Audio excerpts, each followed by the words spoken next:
How much does our environment inform our decisions in day-to-day life? Who decides what is good or bad in absence of God besides our own consciences, which are molded by our mentors and our environment?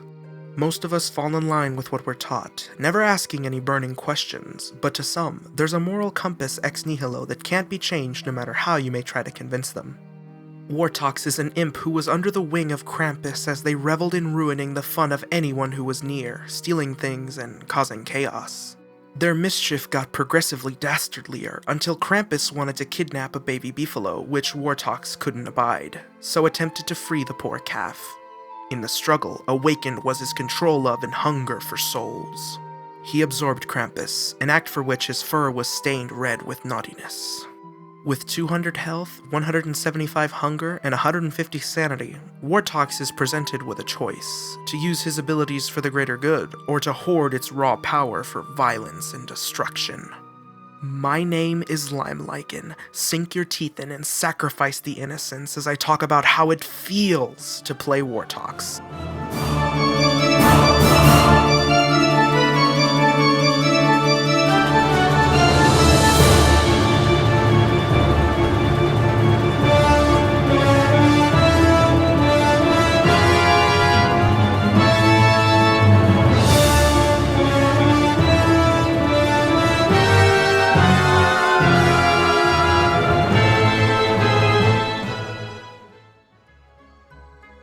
Wortox doesn't want to steal people's immortal souls, but it's just what tends to happen. Even if he doesn't kill the creature, anything that dies in his vicinity will see their soul manifest and fly into his inventory. Make sure you have room in your inventory and not a backpack. They can only be stored on Wortox's person, and not in any containers. He can eat them to somewhat satiate the gnawing and endless craving inside of him. It's a good thing too, because that's Wortox's primary source of sustenance. He can only absorb 50% of any given food item's nutrients after all, so you'd better get to soul sucking. This way of life would obviously disturb anyone who didn't intend on the extermination of and the ravenous devouring of random creatures' souls, so naturally Wortox loses 5 sanity for every life he siphons. Alternatively, you could liberate their tortured souls to absorb their strength and feel even just the slightest hint of redemption for your sins. Every kill comes with a choice on the fate of the souls you steal. Okay, it's not that deep. If I'm being honest, the depravity of murdering every animal I set my eyes upon because I was a little peckish hardly occupied my mind. Don't look at me like that, those meat eaters do it too. I really love not ever having to craft an icebox because why bother when souls never spoil? The lifeless corpses of the animals I killed went on to languish and rot as I had no use for their meat other than the occasional pig king trading, which Wortox can do despite being normally despised by the pigmen. Racist bastards, I'll show them a monster! Of course, with all that death happening, you might inadvertently summon Krampus, which is easier than ever because naughtiness is not a visible stat in DST for some reason. Just stick to killing creatures that deserve it. It's not an abomination if they hit me first. You really gotta do some mental gymnastics so the weight and shame of your existence doesn't catch up with you. You can do more with souls than just be a glutton. Wortox can create ripples in space and teleport where he pleases with enough soul power, whether that is a short distance or a specific point on his map. Telelocator? Who needs it? Lazy explorer? I hardly know her! Saving on the gems and the effort to craft and use those staves made me feel like a god in furry form. The sky's the limit on this ability. You could go over the seas and across canyons, on the surface and in the caves. You can even teleport while holding heavy items, therefore making beefalo taming an even more ostentatious endeavor. It can get expensive to do so, especially since the maximum stack size for souls is 20, and if you go over that amount they'll escape and you'll take a massive sanity hit. Luckily there's some perks that can be had to offset this weakness. Wortox's perk tree is not really a tree as it is a set of scales, with naughty skills on one side and nice skills on the other. These axes provide radically different playstyles to choose from, either a kind and nurturing one or a sadistic and cruel one. They also imbue status effects upon Wortox. Being nice makes normally hostile mobs friendly, but increases the sanity penalty or recovery for eating or releasing souls. Being naughty, on the other hand, grants Wortox a grace period before he overloads on souls, causes soul consumption to no longer drain sanity, but cuts healing efficiency from souls by 25%. Releasing souls, likewise, also does not restore sanity. The first perks I want to get out of the way first are the neutral flute perks, because honestly, I hardly got around to using them. The center one gives you one free pan flute used per day, allowing you to keep the same one and not break it. Pleasant Pastoral summons 6 Sojourning Souls to Wortox every time he plays his Panflute. I wouldn't recommend wasting the Panflute durability for this, so you'd only use it once per day. Cloudy Carmine makes it so enemies which awake from being put to sleep are kept docile for a short time, which can work wonders if you want to make a getaway. Although I question its usefulness when Wortox can just teleport away from whatever's hounding him anyways. To sum it up, these perks suck. To even make these worth it, you'd have to use up the Panflute's durability, which is a hard ask for an item which is non-renewable. Now that we've gone over the garbage, I'll cover the naughty side first, that it is more suited to solo play, which is how I spend much of my time as Wortox. The first perk on this side of the tree, Knapsacker, allows Wortox to craft a knapsack that he can hit people with. Every item occupying a slot up to 10 slots gives you a damage buff up to 34. This applies to slots occupied, not filled, so you could just put one item in each slot to get peak damage output from this thing. Because when your purse isn't heavy enough to deal damage, shove a brick or a soup can in there. It's a neat weapon, cheap to craft, and can be used as an everything net to collect multiple items or bugs at the same time. It doesn't do particularly well as a bug net because it loses durability with every bug it catches rather than with every use. Sometimes I'd trigger it on accident because it's mapped to the primary action button, so when I'd hit space, I'd end up wasting it.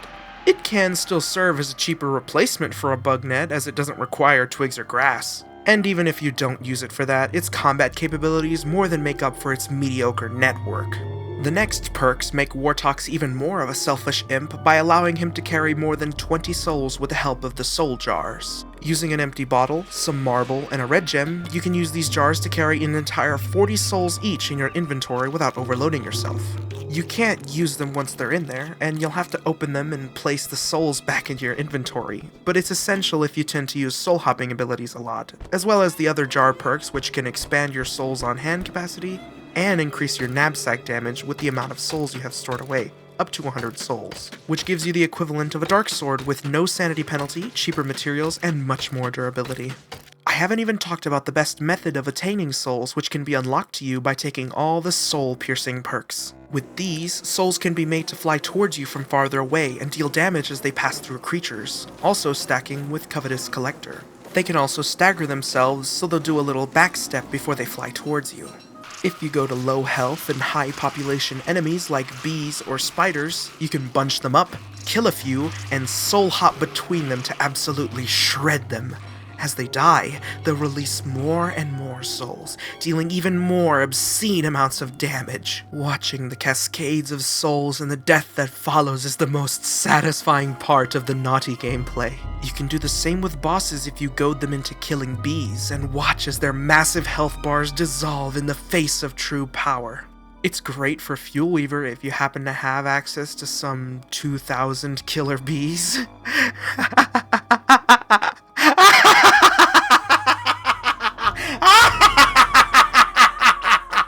Souls can not only allow you to move freely across space, but with Soul Decoy you can leave behind an afterimage to distract creatures who also have a soul. Robots and specters can't be fooled, it seems. When you level it up, the clones will even explode if they're attacked, again scaling with the Covetous Collector perk. I mostly used it in the aforementioned bee or spider soul farming as it has a respectable AoE range, and against bosses to sneak in some extra damage, and to take a breather to heal and recompose myself, like during my Klaus fight, as well as during my Mechanical Twins fight, both of which you could have bared witness to if you had subscribed and watched me film these videos live. I stream more than just DST if that also interests you. When you're on your own, Wortox is truly a force to be reckoned with. But what if you've got a whole group of people to think about? On the nice side of the scales, he becomes less of a selfish asshole and more of a collaborator, with supporting abilities which help others more than himself. The Lifebringer perk lets Wortox spend 10 souls to make a Telltale Heart equivalent, which can also be upgraded to not cause a health penalty, and as a talisman other characters can carry around to teleport to the Wortox that gave it to them. This of course consumes it, and if a Wortox squeezes it, it simply bursts into 10 souls and heals everyone around. Freed souls don't only heal Wortox, but any other players in the vicinity. The only problem is that the more players you must heal, the lower the efficiency of the healing will be. With the Reaching Souls and Soul Bastion perks, their effective range can be increased, and their healing efficiency can grow from 20 health per soul to 30 health per soul, and only decreasing by 1 point per additional target, rather than 2. This next perk's not really a team-based skill, but does involve freeing souls. Lifted Spirits grants Wortox a 20% movement speed bonus while in his Soul Echo state. The second level of this perk just increases the time for Soul Echoes. There's also Reverberation, which triggers Soul Echo a second time. That's 3 total Soul Hops per soul. I already made heavy use of Soul Hopping to gain invincibility frames like when I fought Dragonfly. But make sure to time it right though, as if you end up interrupting the Soul Hop animation, you'll spend the soul regardless of if you teleported or not. I learned that this perk also delays the deployment of soul clones, but if you open a soul jar, the Soul Echo countdown runs out and you can spam the ability. Just a little tidbit that chat taught me. Capricious Movement is the last perk on this side of the scales, and all it does is reduce the cost of soul hopping from the map screen with the more land area that you reveal, cutting the cost down by 2/3, which is perfect if you play the scouting and delivery boy role.